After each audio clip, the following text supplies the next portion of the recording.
Impeachment da presidente Dilma no Senado, que pode terminar somente na madrugada de amanhã. Nas ruas de Goiânia, a expectativa é de mudança, mas para cientistas políticos ouvidos pelo Jornal do Meio-Dia, a temida crise não deve passar tão cedo. Veja mais detalhes na reportagem de Lucílio Macedo.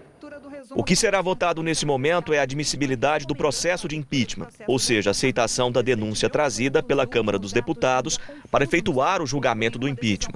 Se for aprovado, o Senado se transforma em uma espécie de tribunal. O processo é instaurado. A presidente é imediatamente afastada por até 180 dias, período que o Senado tem para fazer o julgamento final. Caso contrário, o processo é arquivado.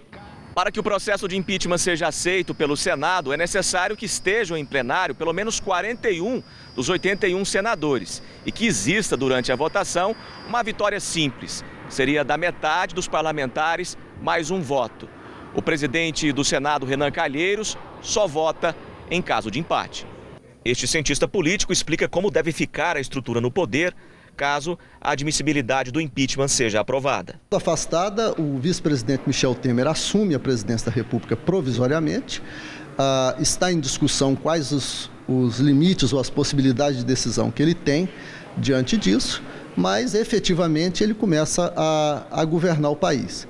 Aí a gente tem que observar qual a coalizão de partidos que vai se fazer. Muito provavelmente o PMDB vai se aliar à oposição da Dilma. É um governo que não vai ser um governo forte, vai ser um governo, pelo menos do ponto de vista popular, um governo bastante frágil. Eu não acho que a crise vá parar por causa disso, nós vamos continuar em crise. O governo, caso se confirmem as expectativas do governo Temer, o governo Temer vai ser um governo de arroxo fiscal. A sessão que vai analisar a admissibilidade do impeachment começa hoje e pode se estender até amanhã. É que existe a expectativa de que pelo menos 60 senadores falem. Cada senador terá 15 minutos para se pronunciar. O governo, através da Advocacia Geral da União, tenta interromper a análise no Senado através de ação no Supremo Tribunal Federal, mas dificilmente conseguirá êxito. E nas ruas, o que fala o cidadão? Eu acho que melhorar não melhora não, sei lá. Vai ficar tudo do meu jeito. Literalmente o Brasil está parado, não precisa de alguma mudança. Eu creio que passa sim, a minha vontade, o meu desejo é que seja aprovado o afastamento. E nós teremos mudança a partir deste momento que nós estamos enfrentando hoje. Conosco, Pedro Célio Alves Borges, cientista político. Uma boa tarde. Boa tarde. Que tipo de mudança nós podemos aguardar a partir de agora? Bom, a expectativa é que haja mudança. Especialmente o núcleo de poder vai se alterar, né? E nós teremos nos primeiros meses, eu imagino, um esforço intenso por parte de Temer e sua equipe para adquirir uma espécie de legitimidade através do desempenho, coisa que ele não tem pela origem do poder que ele vai, imagino, né, adquirir daqui a 1 ou 2 dias. Mas, de qualquer maneira, essa mudança pode significar para o país, para os brasileiros, uma expectativa de retomada de investimentos na economia para que as atividades produtivas voltem a acontecer ou adquirir um grau de normalidade que teve até uns 6 meses atrás e que possa, no mínimo, né, criar esperança de reversão do desemprego. Professor, politicamente falando, quais são as diferenças? Porque muitos que vão assumir já estavam no governo, fazem parte desse grupo político que está comandando o país hoje. Qual que é a diferença política disso aí? A diferença é que, veja bem, nesse contexto, o partido do poder, o PT e o seu grupo de aliança mais próxima, veio passando por um desgaste político muito grande. Aquelas bandeiras lá de 2013, né, de toda a desmoralização do sistema político, de críticas, né, à péssima qualidade dos serviços públicos e tudo isso que envolve a ideia de governo, tudo isso foi centralizado, canalizado para quem está lá no poder, a presidente Dilma e seus auxiliares diretos. O PMDB fez parte disso tudo. O PMDB é corresponsável direto por essa situação. E o PMDB vai continuar, como se não tivesse nada com isso. Esse é apenas um dos poucos, talvez um dos menores, né, paradoxos ou situação inusitada que essa crise brasileira tem demonstrado. Mas e o fato de muitos serem citados em outras denúncias? Aí já entramos numa situação mais grave. Aí já entramos nisso que eu chamei de paradoxo, né, mais grave. No dia 17 de abril, há quase um mês atrás, aquela votação da Câmara foi dirigida pelo Cunha. Então ficou aquele negócio assim que no exterior pouca gente entende isso. O sujeito com muitos e muitos processos, com documentação comprovada, né? Com roubo, envio de dinheiro para fora, julgando a presidente que teve um gesto de inaptidão administrativa, né? Que foram as pedaladas, que é o trivial no executivo brasileiro. Então, esse foi um.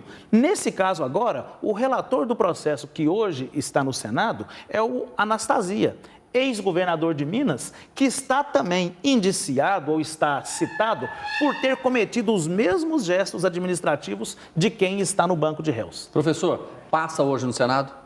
Passa, a expectativa é que passe. Pois é, e depois? A expectativa é essa, porque tem muita gente com esperanças, né, que o Brasil possa mudar, tomar um rumo diferente. Por exemplo, essas pessoas que a gente viu aí que podem assumir, por exemplo, Henrique Meirelles, lá no Ministério da Fazenda, e outros aí. Você acha que eles têm realmente esse potencial todo para resolver e trazer de novo essa esperança ou não? Olha, a gente tem que ser frio, pelo menos na compreensão da política. É muito difícil isso acontecer porque mexe com o bolso, com as panelas e com a ideia de um bom futuro para os nossos filhos. Mas, no mínimo, pensar no seguinte: Michel Temer cai no colo, ele ganha de graça, né, a presidência da República, para ele. Ganha de graça. E ele sabe que ele está comprometido, você mesmo mencionou, até a última vírgula, até o pescoço, com o mesmo sistema político corrompido, né? Então ele vai procurar algumas personalidades que estão isentas desse desgaste para que ele possa, no mínimo que seja, descontaminar o seu governo, pelo menos no início. Para isso, eu acho que duas medidas já estão, uma em andamento, né? Uma é a retirada de Cunha, que é aliado de primeira hora de Michel Temer. E agora, o Renan Calheiros, né, que também tem 9 processos contra ele, que também comanda essa segunda etapa do processo. E agora passa a ser ele, né, um dos porta-vozes de sustentação de Michel Temer. E depois de tantos escândalos, dá para acreditar num amadurecimento político e também do eleitor? Porque todos eles chegaram lá pelo voto. Olha, eu tenho a impressão que é o seguinte: faz parte da natureza da política, essa atividade tão mal afamada entre nós, né? Mas não dá para aceitar, né? Faz parte da instância política, né?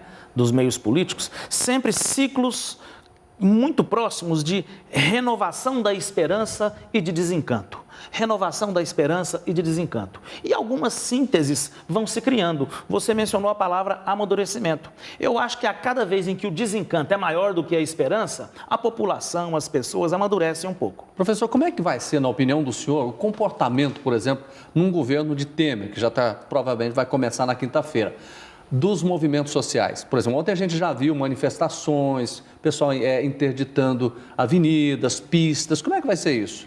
Olha, vai haver uma cobrança muito grande no início do governo Temer. Tanto os movimentos sociais, eu não sei de qual lado você falou, e aqui eu vou me justificar. Eu tô falando que se manifestaram ontem. Esses movimentos sociais, de um lado, PT, por exemplo. Tem os que vêm, né? Tem os que vêm lá de 2013 fazendo toda essa crítica aguçada, né, a esse padrão de política que o PT incorporou. Então, essa é uma natureza de movimentos sociais.